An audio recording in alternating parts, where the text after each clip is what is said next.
Very good morning friends. तर आपला चालू आहे क्लास 10 सायन्सचा चॅप्टर नंबर 1 ज्याचं नाव आहे ग्रॅव्हिटेशन आणि आजचा आहे आपला लेक्चर नंबर 4.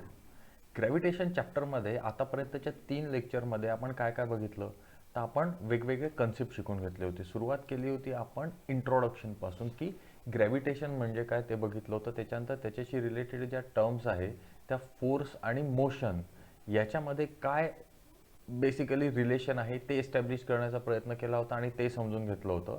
त्याच्यानंतर आपण सर्क्युलर मोशन म्हणजे काय ते बघितलं होतं आणि त्याच्यानंतर सेंट्रिपिटल फोर्स म्हणजे काय ते बघितलं होतं. या गोष्टी बघितल्यानंतर आपण सेकंड लेक्चरला शिफ्ट झालो होतो आपल्या मेन टॉपिककडे म्हणजे केपलर्स लॉ पासून. तर केपलर्स लॉमध्ये सर्वात पहिल्यांदा आपण केपलर्स फर्स्ट लॉ काय आहे तो बघितला होता. त्याच्यानंतर फर्स्ट लॉ काय होता? The orbit of the planet is an ellipse with the sun at its one of the foci. Correct. त्याच्यानंतर सेकंड लॉ काय बघितला होता आपण? सेकंड लॉ मध्ये बघितलं होतं आपण की the line joining the planet and the sun sweeps equal areas in equal time interval. अगदी बरोबर. त्याच्यानंतर तिसरा केपलरचा लॉ बघितला होता आपण. The square of the time period of the revolution around the sun is directly proportional म्हणजे t square is directly proportional to the cube of the mean distance from the of the planet from the sun. planet to sun मधलं जे mean distance आहे त्याचा ते जर r असेल तर त्याचा क्यूब. हे तीनही केपलर्स लॉ बघितल्यानंतर आपण जस्ट मागच्या लेक्चरला बघितला होता की Newton's universal law of gravitation आणि मग त्याच्यातल्या वेगवेगळ्या गोष्टी बघितल्या होत्या. ग्रॅव्हिटेशनल कॉन्स्टंट बघितला होता. तो फेमसवाला फॉर्म्युला बघितला होता F is equal to G m1 m2 upon R square, ज्याच्यामध्ये जी हा तुमचा कॉन्स्टंट ऑफ प्रोपोर्शनॅलिटी म्हणजेच ग्रॅव्हिटेशनल कॉन्स्टंट होता. त्याच्यानंतर m1 m2 हे दोन मास होते. ते दोनही मास एकमेकांकडे अट्रॅक्ट होतात. त्याच्यानंतर आर हे किंवा डी हे डिस्टन्स आहे दोघांच्या मधलं. त्याच्यानंतर केपलर्स थर्ड लॉ वापरून तो इन्व्हर्स ऑफ आर स्क्वेअर कसा भेटतो ते बघितलं होतं. त्यानंतर ग्रॅव्हिटेशनल कॉन्स्टंट हाच ग्रॅव्हिटेशनल फोर्स कसा बघू शकतो हे सगळं बघितलं होतं. करेक्ट. तर या सगळ्या गोष्टी आपण मागच्या लेक्चरमध्ये बघितल्या होत्या. तुम्ही जर मागचं लेक्चर बघितलं नसेल आणि डायरेक्ट हे लेक्चर बघताय ना तर काहीच फायदा नाही. तुम्हाला मागचं लेक्चर पहिले बघायला पाहिजे. ठीक आहे. तर आजच्या लेक्चरमध्ये आपण काय शिकणार आहे तर त्याचा पुढचा पार्ट. त्याच्यामध्ये आपण आज छोटे छोटे 4 टॉपिक शिकण्याचा प्रयत्न करू. पहिला अर्थ ग्रॅव्हिटेशनल फोर्स. जस्ट डिस्कशन करू की अर्थच्या ग्रॅव्हिटेशनल फोर्सबद्दल आपण आतापर्यंत काय काय शिकलो आहे. त्याच्यानंतर महत्त्वाची जी गोष्ट आज शिकायची आपल्याला ते म्हणजे अर्थ ग्रॅव्हिटेशनल ॲक्सेलरेशन म्हणजे काय.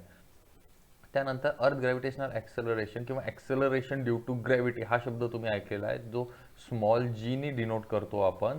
तर हा स्मॉल जी मध्ये कशा कशा प्रकारे व्हेरिएशन होऊ शकते ते डिस्कस करू. त्याच्या केसेस डिस्कस करू आणि सर्वात शेवटी मास आणि वेट हे म्हणजे काय आणि त्याच्यात काय डिफरन्स आहे काय नाही हे 4 टॉपिक आज आपण बघू. तर आपण आपल्या पहिल्या टॉपिकपासून सुरुवात करू. काय म्हटलेलं आहे पहिल्या टॉपिकमध्ये? आपण म्हटलं होतं की अर्थ ग्रॅव्हिटेशनल फोर्स म्हणजे काय की तुमच्या सर्वांना माहिती आहे की आतापर्यंत 3 लेक्चरमध्ये तुम्ही एवढं तर नक्कीच शिकलाय. आपला जवळपास 50% चॅप्टर झालेला आहे. 50-60% तुम्हाला हे नक्कीच कळलं आहे की ग्रॅव्हिटेशनल फोर्स हा कुठल्या पण बॉडीवर ॲक्ट होतोय. युनिव्हर्सल लॉ ऑफ ग्रॅव्हिटेशनमध्ये शिकले तुम्ही की कुठल्या पण दोन बॉडीज या एकमेकांकडे अट्रॅक्ट होतात. बरोबर आहे. हा मास m1 वाली एखादी बॉडी असेल, मास m2 वाली एखादी बॉडी असेल, त्या दोन्ही एकमेकांसोबत अट्रॅक्ट होतात. स्क्रीनमध्ये तुम्ही बघता आहे, जी स्क्रीनमध्ये तुम्हाला दिसत आहे की तो जो ॲपल खाली पडतो आहे झाडावरून, तर बेसिकली ॲपल हा एक मास आहे. तुमचा अर्थ हा सुद्धा एक मास आहे. ते दोनही एकमेकांवर एक attractive type of force exert करत आहे ज्याला आपण ग्रॅव्हिटेशनल फोर्स किंवा फोर्स ऑफ अट्रॅक्शन म्हणतो, ज्याची value F is equal to G m1 m2 upon R square असते. पण होते काय आहे की का बरं ॲपल तुमचा अर्थकडे जातो आहे, ॲपल जवळ अर्थ का बरं नाही अट्रॅक्ट होत आहे? कारण की सिम्पल आहे, अर्थचं मास जास्त असल्यामुळे त्याचा ग्रॅव्हिटेशनल फोर्स जास्त आहे. तो फोर्स जास्त असल्यामुळे ॲपल अर्थकडे शिफ्ट होत आहे, तर ॲपलकडे अर्थ नाही जात आहे.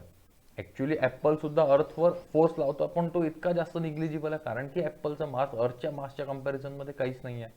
त्याच्यामुळे लावतात दोघंही जण अट्रॅक्टिव्ह फोर्स एकमेकांवर आहे, पण इफेक्टिव्ह आपल्याला दिसतो फक्त ॲपलचा आहे अर्थकडे जाताना. हे ठीक आहे, हे क्लिअर आहे. दुसरी गोष्ट आता हे पण कळलं आहे आपल्याला की कुठलीही गोष्ट खाली पडते आहे तर ती कुठल्या गोष्टीमुळे पडते आहे? ग्रॅव्हिटेशनल फोर्समुळे. इथपर्यंत जर क्लिअर झालाय तर ती जी मुलगी तुम्हाला दिसते आहे ती बॉल वरती फेकते आहे. बॉल जेव्हा वरती फेकते आहे तेव्हा तो वरती जातो आहे बॉल आणि पुन्हा खाली येतो आहे. तर तो खाली का बरं येतो एका पॉईंट नंतर, याचं उत्तर तुम्हाला भेटलं आहे. का बरं?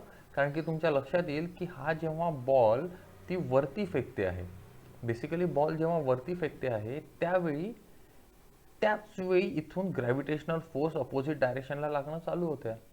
समजा बॉल ती 30च्या स्पीडनी फेकत असेल किंवा 30 या व्हॅल्यूनी फेकत असेल आणि अपोजिट फोर्स जर समजा 10 लागत असेल तर काय होईल? 30 आणि तिथून हा 10 मायनस होऊन जाईल, मग काही अंतरावर जाईल, तिथे हा 20 होऊन जाईल, काही अंतरावर 10 होऊन जाईल, काही अंतरावर हा 0 होऊन जाईल.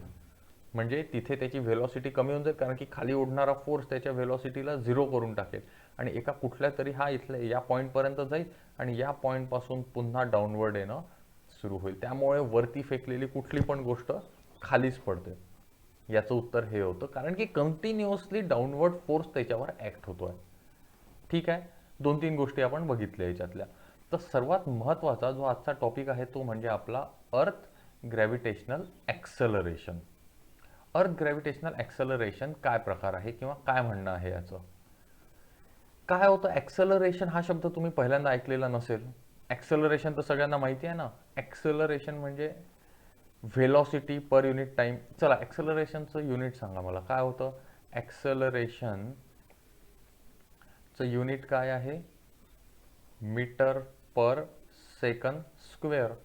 मीटर पर सेकंड स्क्वेअर, बरोबर आहे. हे आहे तुमचं ॲक्सलरेशन युनिट. आपण काय म्हणतोय आता? अर्थ ग्रॅव्हिटेशनल ॲक्सलरेशन म्हणजे काय? अर्थ ग्रॅव्हिटेशनल ॲक्सलरेशन म्हणजे काय होतं? बेसिकली तुम्हाला माहिती आहे न्यूटनच्या सेकंड लॉमध्ये F is equal to mass into acceleration.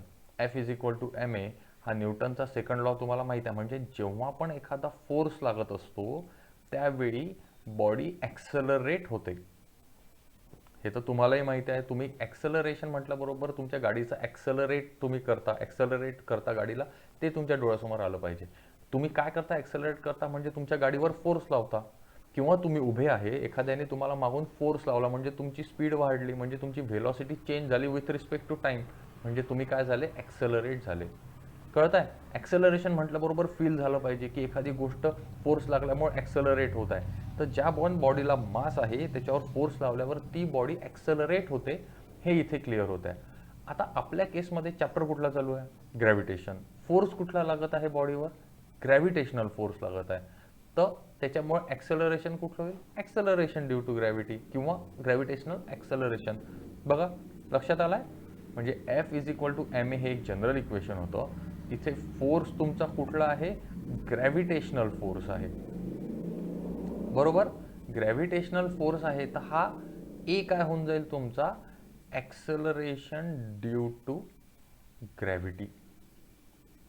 ॲक्सलरेशनच आहे पण कशामुळे? ग्रॅव्हिटीमुळे. कारण की फोर्स कुठला आहे? ग्रॅव्हिटेशनल फोर्स आहे, त्याच्यामुळे हा ॲक्सलरेशन ड्यू टू ग्रॅव्हिटी झाला. म्हणूनच याला m इंटू जी असं पण लिहितात आणि हा जी असतो स्मॉल तुमचा ॲक्सलरेशन ड्यू टू ग्रॅव्हिटी. इथपर्यंत लक्षात आलं की हा जी प्रकार कुठून आलेला आहे. आता याच्याशी रिलेटेड वेगवेगळ्या गोष्टी आहे ज्या आपल्याला डिस्कस करायचं आहे. इथपर्यंतच्या गोष्टी कळलेल्या आहे तुम्हाला की युनिट काय आहे?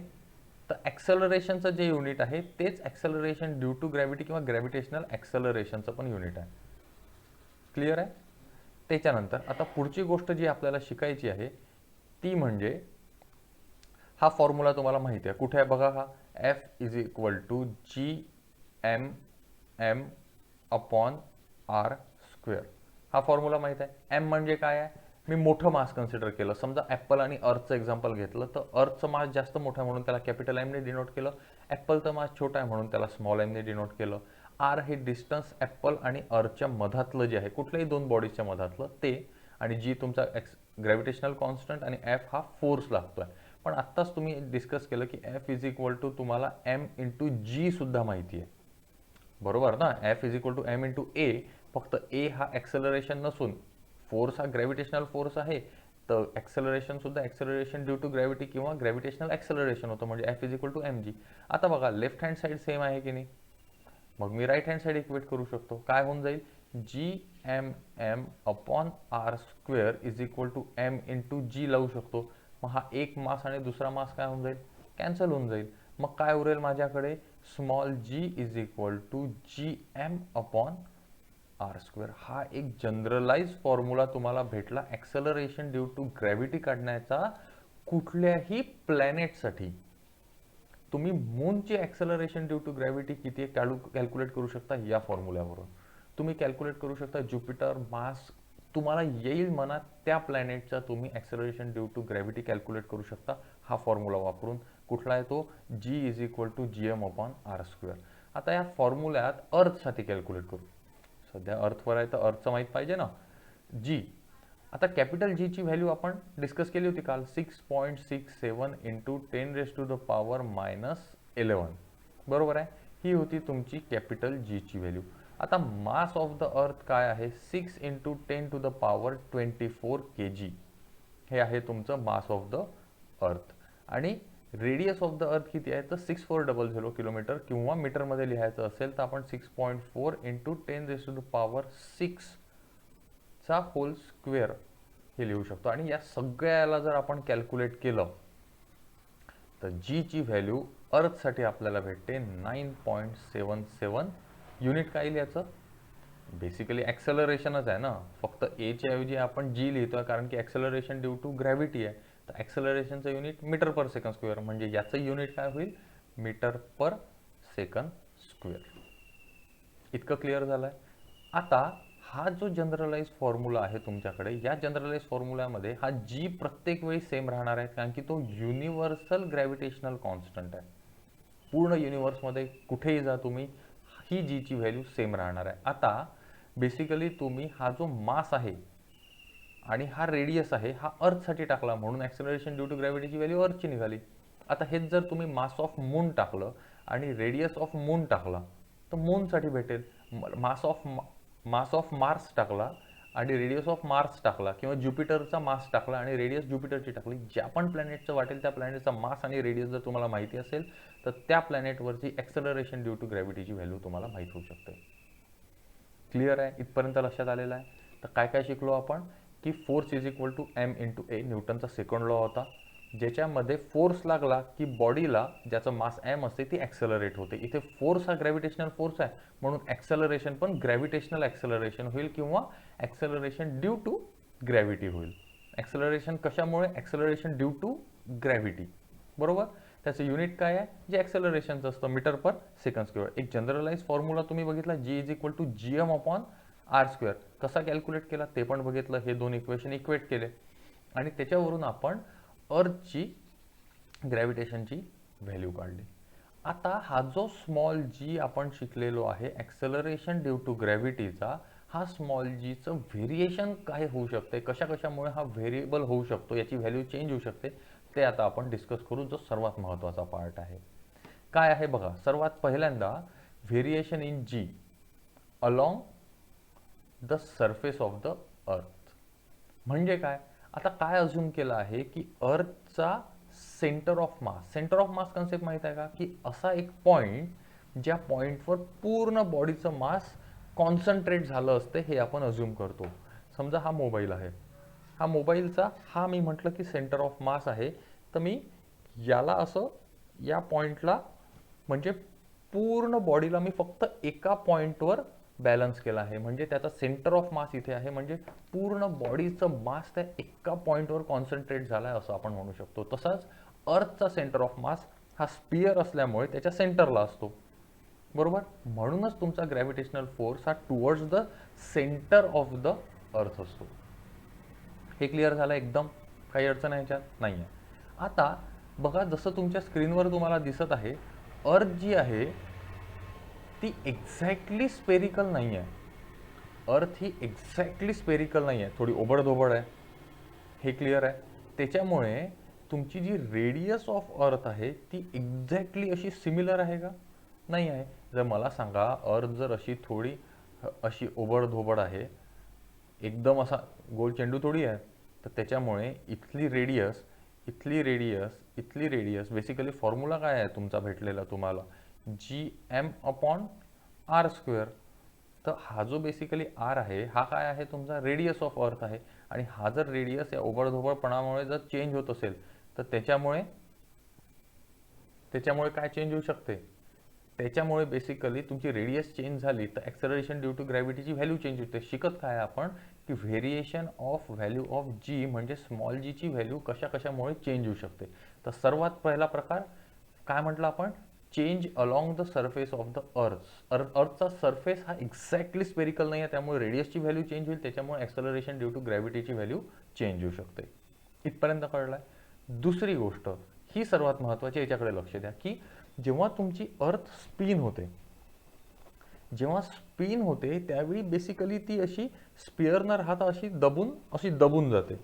म्हणजे फिरत असताना ती असा गोल चेंडू होता तो, पण फिरता फिरता खूप जास्त जर स्पीडने फिरला तर याचं मास असं बाहेर फेकला जाते. म्हणजे हा जर असा गोल होता पहिले फिरणारा, तर नंतर तो असा चपटा होऊन जाते, थोडा असा असा असा असा होऊन जाते, थोडा असा अंडाकृती, जसा तुमच्या स्क्रीनवर पण तुम्हाला दिसत आहे बघा.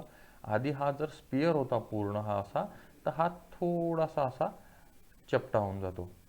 आता चपटा झाल्यामुळे होतो काय, आणि हे कशामुळे होत आहे, दोन गोष्टीमुळे. एक तर बाजूला मून आहे जो अट्रॅक्टिव्ह फोर्स लावतो आहे त्याच्यावर, आणि दुसऱ्या गोष्ट तो खूप जास्त स्पिन होत असल्यामुळे आपण सेंट्रीपिटल हा जो फोर्स पाहिला तो towards the centre of circle होता.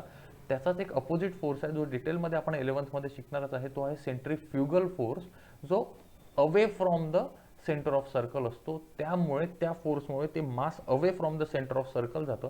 तो असा रोटेट होत असल्यामुळे ते मास बाहेर फेकल्या जाण्याचा प्रयत्न करतो. बरोबर आहे. तर आता त्याच्यामुळे हा असा अंडाकृती होऊन जातो बेसिकली. इतका नाही, एकदम हलकासा. तर तुम्हाला याला काय म्हणतात, पृथ्वीचा हा काय आहे, पोल आहे. हा काय आहे तुमचा इक्वेटर आहे. इथे पोल असतात ना, नॉर्थ पोल साऊथ पोलवाला, म्हणून हा पोलचा पार्ट आहे. आणि हा काय आहे तुमचा इक्वेटर आहे. बरोबर. तर हा इक्वेटरची लेंथ वाढून जाते. मग इक्वेटरची लेंथ वाढली तर होते काय की तुमची रेडियस जी आहे, मला सांगा आता हा सर्कल न राहता ही तुमची व्हॅल्यू, इथे जो 1 लिहितोय मी, ही व्हॅल्यू जास्त होऊन जाईल, आणि हा जो इथे 2 लिहितोय ती व्हॅल्यू काय होऊन जाईल, छोटी होऊन जाईल. म्हणजे इक्वेटरची व्हॅल्यू जास्त होऊन जाईल, पोलची व्हॅल्यू काय होऊन जाईल, कमी होऊन जाईल. का बरं, कारण की रेडियसमध्ये फरक पडतोय. फॉर्म्युला काय आहे तुमचा, GMM/r². आता जर, आणि हा G आणि R हा इन्व्हर्सली प्रोपोर्शनल आहे. म्हणजे जर तुम्ही R ची व्हॅल्यू वाढवली तर G ची व्हॅल्यू कमी होते, R ची व्हॅल्यू कमी केली तर G ची व्हॅल्यू वाढते. इन्व्हर्सली प्रोपोर्शनल आहे ना. तर आता ईच म्हणजे इक्वेटरला तुमची बेसिकली R हा मोठा आहे, R मोठा आहे म्हणजे G काय होणार तुमचा, कमी होणार. आणि तोच इथे बघा पोलला तुमची R ची व्हॅल्यू छोटी आहे. इथे बघा इन्व्हर्सली या फॉर्म्युल्यात इन्व्हर्स प्रोपोर्शनल असल्यामुळे पोलचा R जर व्हॅल्यू तुमची छोटी आहे, जर पोलची R व्हॅल्यू जर छोटी आहे तर त्याच्यामुळे काय होऊन जाईल, तुमचे G ची व्हॅल्यू पोलला वाढून जाईल. तर तुमची पोलला G ची व्हॅल्यू किती होऊन जाते तुमची, बेसिकली मी इथे हे मोडून घेतो पहिले.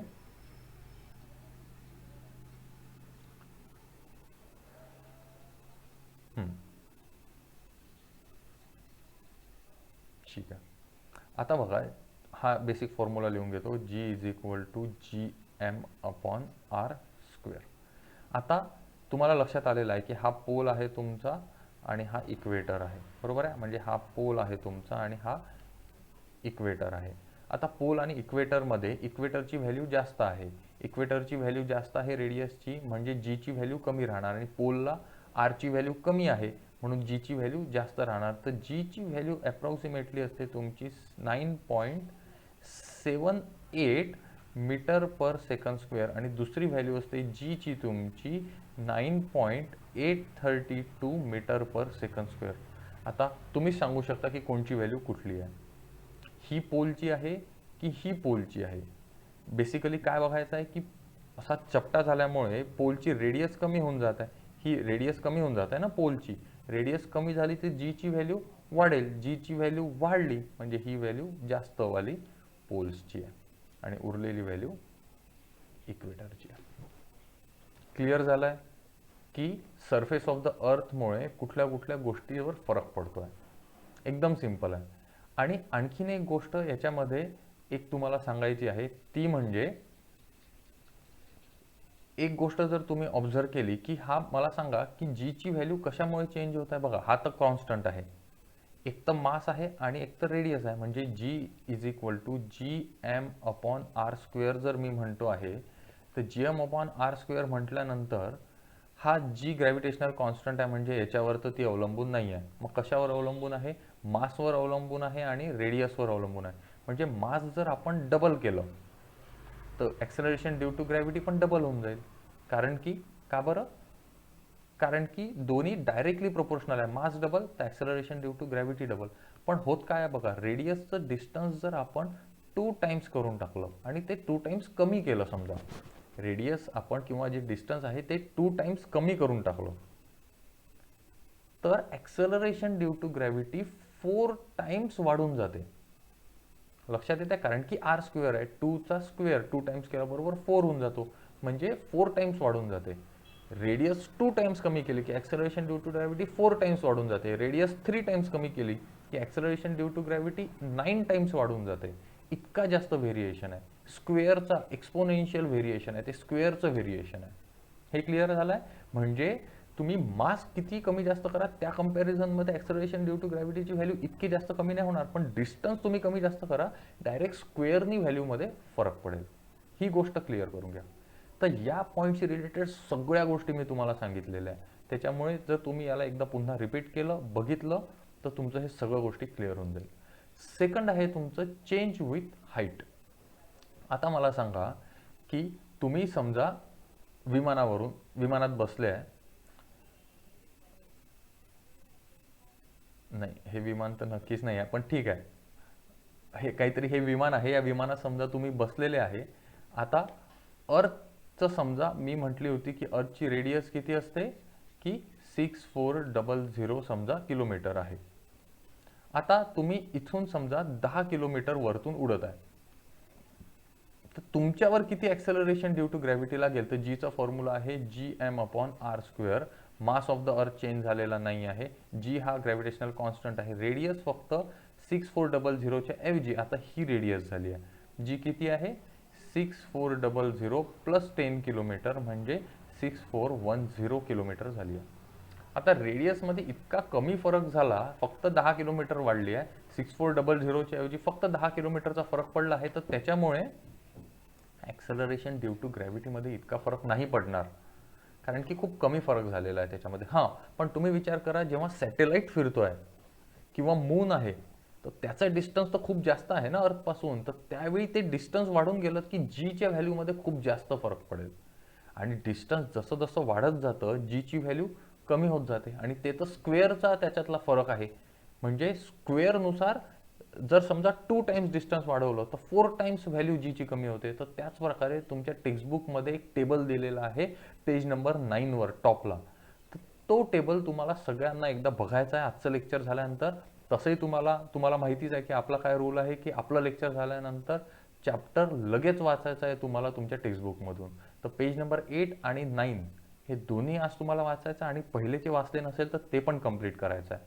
तर तो टेबल जेव्हा तुम्ही बघाल तर तुम्हाला लक्षात येईल जसं जसं वेगवेगळ्या कंडिशनसाठी जीची व्हॅल्यू काय आहे ते त्या टेबलमध्ये दिलेलं आहे. जशी जशी तुमची हाईट वाढत जाते तशी तशी व्हॅल्यू ऑफ जी कमी होत जाते. एका पर्टिक्युलर पॉईंट नंतरची जीची व्हॅल्यू एकदम मिनिमम होऊन जाईल, 0.0 समथिंग, जितकं डिस्टन्स वाढत जाईल. हे क्लिअर झालं आहे.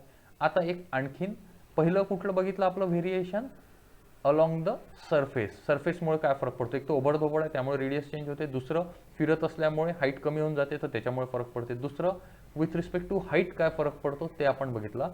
आणि तिसरं आहे आपलं with respect to the depth.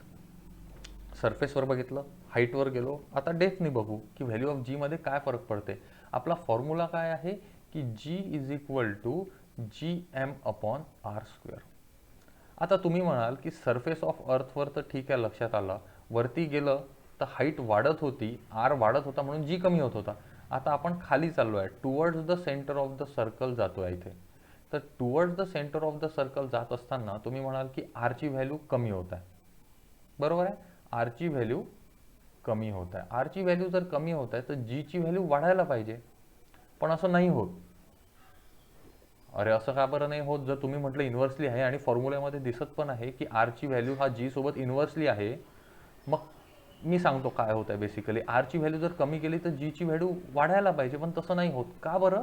कारण की तुम्ही जर समजा आता या पॉईंटवर आहे, इथे अर्थच्या खाली आहे समजा कितीतरी किलोमीटर, या पॉईंटवर हा जो तुम्ही इथे जेव्हा सरफेसवर होते तेव्हा हा मास ऑफ द अर्थ होता, बरोबर ना? आता जसं तुम्ही अर्थच्या खाली गेले तर आता हा सर्कल फक्त मास ऑफ द अर्थ झाला आहे. लक्षात येत आहे? त्याच्यामुळे तो मास पण कमी होईल आणि कंपॅरेटिव्हली रेडियस पण कमी होत आहे. तर अल्टिमेटली त्याच्या रेशोनुसार तुमची जीची व्हॅल्यू ही कमीच होते. ठीक आहे, लक्षात आलं आहे?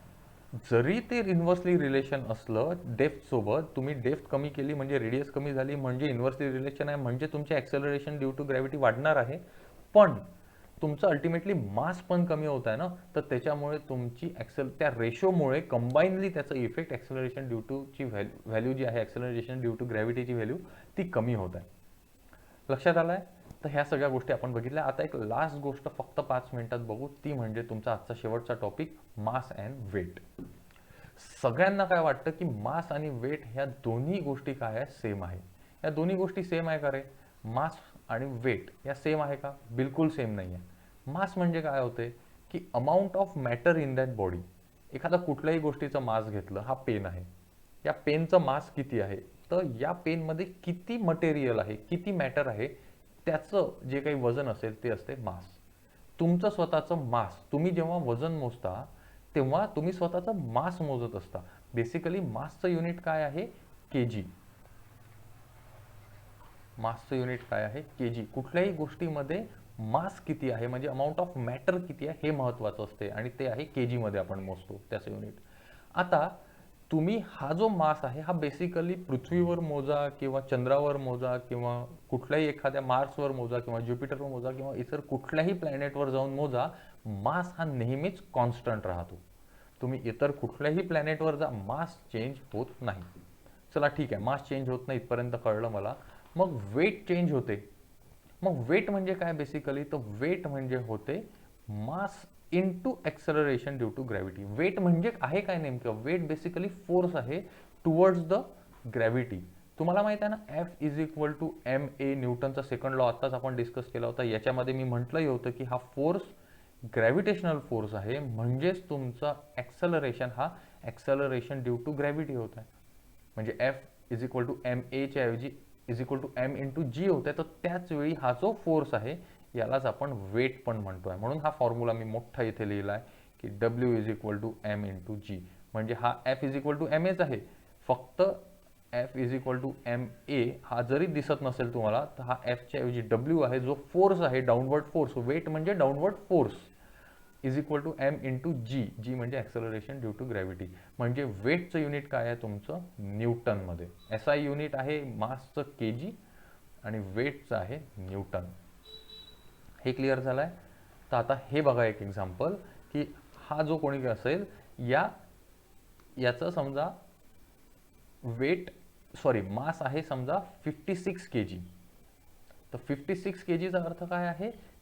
त्याचा अर्थवर मास आहे 56 केजी.